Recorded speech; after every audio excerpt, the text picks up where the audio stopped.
Okay, what's up, y'all? This is your boy Kiari. Everyone calls me Kiki, and I'm a dancer and dance instructor based in LA.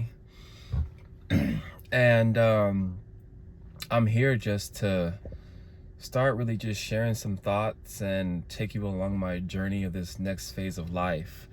I call it the next phase of life because it's currently February 2024, and in June this year I will be moving to Arizona.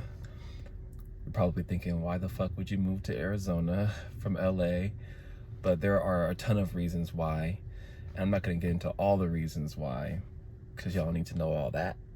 But some of the reasons are just overall lack of feeling fulfilled, feeling overwhelmed by the demands of LA.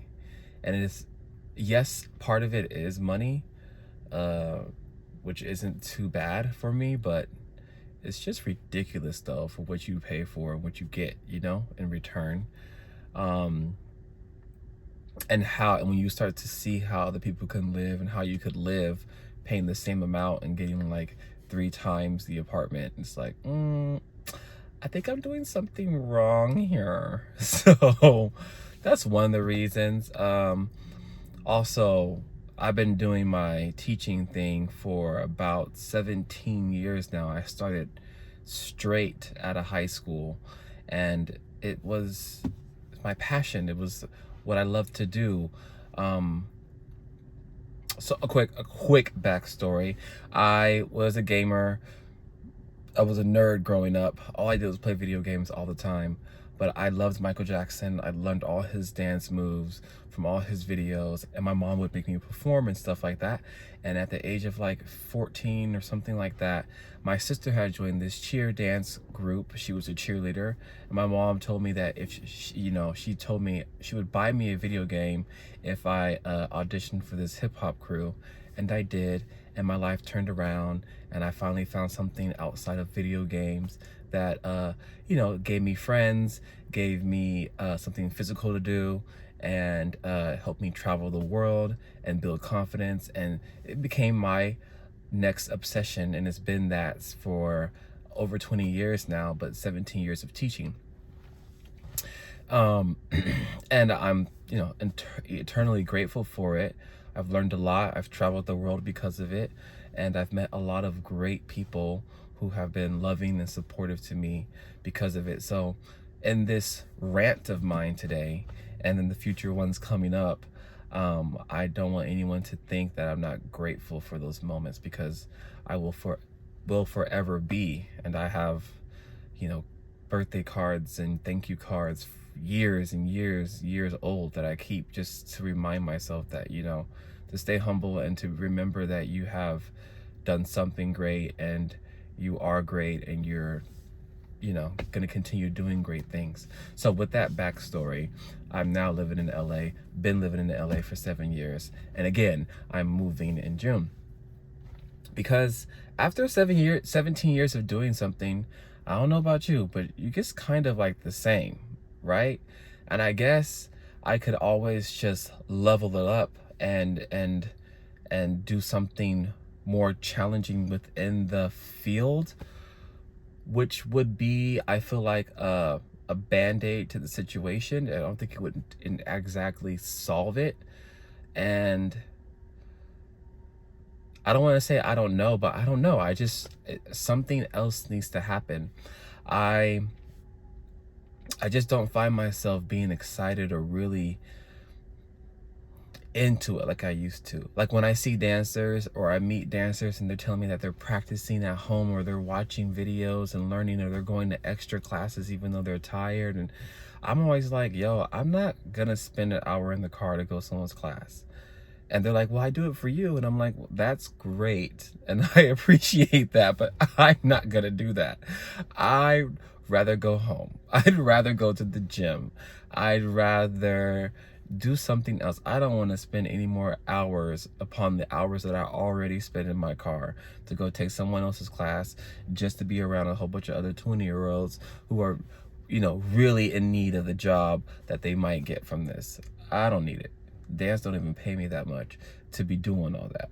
And that's a whole other subject we can get into, which I'm not even gonna act like I have all the experience in the world to get into that, but I know enough and I've heard enough to know it can be rough. Artists are still being underpaid, period. Not me. I'm doing pretty well. Okay, better than most, but it can be better. And that's one of the things. I see the limitations in what I do. Or I currently trade my time and energy for money, not including the traveling time. And if you've ever been in LA, it takes at least 45 minutes to an hour to get anywhere. And no one's not paying me that time. No one's paying me that time. Let me just say that. Start adding up shit, okay? That's not the point of this video. I'm ready to move on. I'm ready to try something different. I have other interests that I'm ready to dive into. I have other business ventures that I'm ready to explore and test myself in, and just sort of put myself in situations where I do feel challenged or invigorated, or just like I'm learning something new and possibly building skills to take my life to a different direction or a new level. I also, I'm paying attention to all these people because I'm a big YouTuber. I got the YouTube Premium or whatever. It used to be YouTube Red when I first got it. So, I don't go through the commercials, and I don't mind paying for it because YouTube is my TV. And I'm watching all these mentors who, claim that their life is not constructed around going to so-and-so X's house or going to that location to do a job. They're doing it from home. They're doing it on their phone. They're Zooming. They may go to a business meeting. I'm not saying they don't ever leave the house. It's just not a regular thing. It's more like they get their stuff done at home. And they're making shit tons of money, which is mind-blowing to me because I feel like I'm working my ass off and I'm not even close to that, Am I making a difference? Have I built a community? Have I built a cult? We call ourselves the Kiki cult. Yes. Is that rewarding? Yes. Do I love seeing people's lives change? Yes. Right before my eyes? Absolutely. But is it going to pay the bills and take me to where exactly I really want to go? Negative. Maybe I could be the next, the same guy who created Zumba. I should probably find that out. I forgot his name. I'm not good with names anyways. But yeah, it's time for something different. And I'm just sharing that with you guys. And I'm going to share this journey of, the next few months being here, and then what happens when I move to Arizona. And I know there's going to be a lot of twists and turns and wrong decisions, or not wrong decisions, experiments, and a lot of crap and shit. But I know it's going to lead me to where I ultimately want to be. And I don't have all the answers right now. And that's really all I have to say right now. But I'm hoping you guys stick with me in the journey, because I know I'm going to find some gems and I'm going to share it. That's one thing that I can guarantee, is that I'm a teacher at heart, and I don't learn stuff just to keep to myself. I learn it so that way other people can benefit and avoid the mistakes and get to where they got to go, faster. So I'm looking forward to June. I'm looking forward to Arizona, because it's gonna give me some space to try some other things. And I hope you guys are there with me. Peace.